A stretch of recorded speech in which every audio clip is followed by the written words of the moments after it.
Eh, Today I have woken up with some mood that I just want to greet everyone in Kikamba.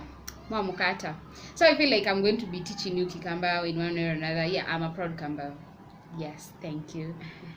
Anyway, in today's video, I'm going to be talking about a few hustles that people can do while they are still in campus that can give you some extra money, and you don't have to put in so much effort when it comes to doing these hustles. So some of them are from my own experience. I'm currently in my last semester in the University of Nairobi.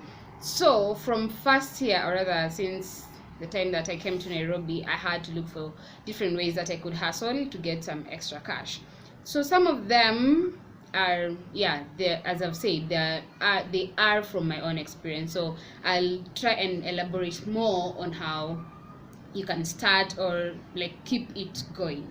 So one of them is selling jewelry.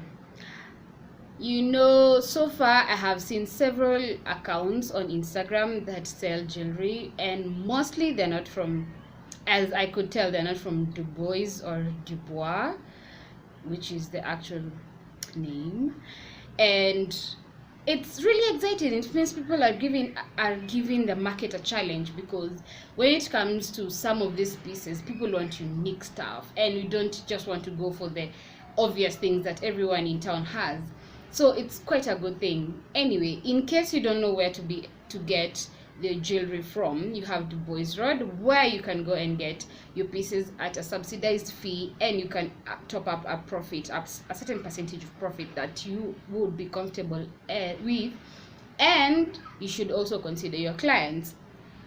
When I started this, I think I was doing my accounting course. Yes, I have done accounting, and I used to go and buy not less than 3 pieces for everything that I needed, so I could be given a very good discount.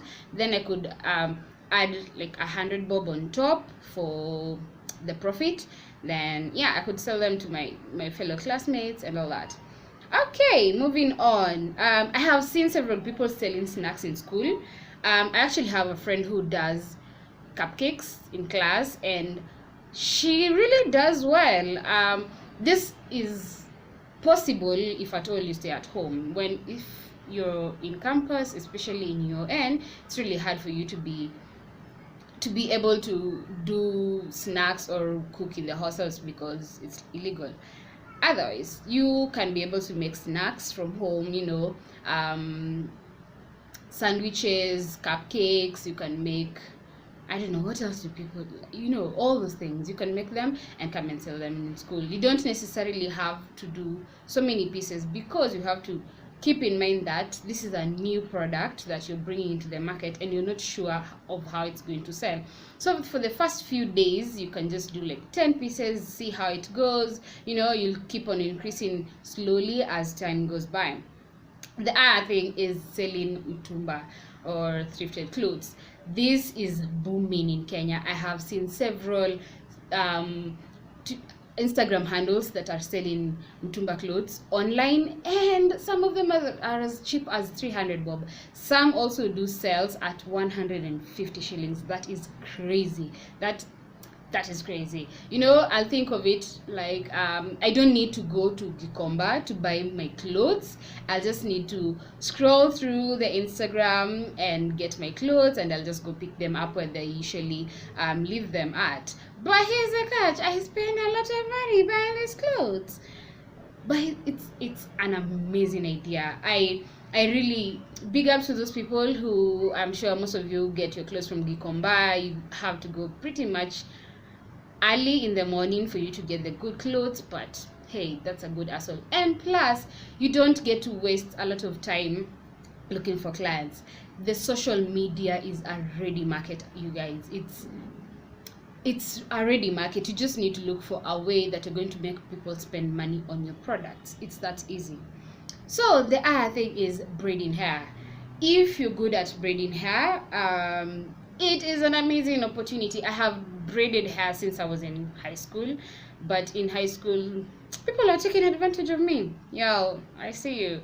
You're taking advantage of me, but Once I came to Nairobi, I realized I can make money out of doing hair, and I have done it for this far. I love doing hair. I love working with people and making their hair look beautiful, and I do not make your hair feel stretched, overstretched.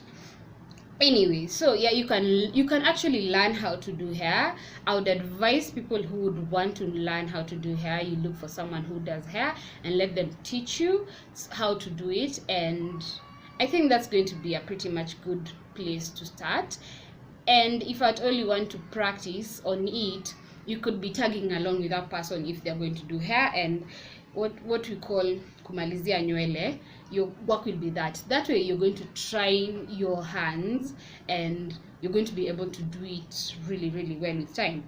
Okay, so the last but not least side hustle that you can use is being an apprentice, where you work for someone else and they train you to learn their craft. For example, you can work for a photographer, you can work for a stylist, you can work for a writer, and in most cases you'll end up working for free because you're being taught a skill. Or sometimes you can pay, but here's the pro for being an apprentice: you get to learn firsthand. You don't need to pay to go to school and learn all the skills. Plus it's like they're going to give you an entire crash course for that particular craft. So I think so far I have given you 5 different ideas that you can do for your side hustle in campus. 1, selling jewelry, making snacks or food, selling mtumba, doing hair, or being an apprentice. I hope some of these things are going to help you in one way or another. If you have any questions, do not leave this video until you leave that question below. I'm going to get back to you. In case of anything else, please comment below, and I'm going to be very grateful. Like, subscribe, and turn that notification bell for videos every single week. Bye.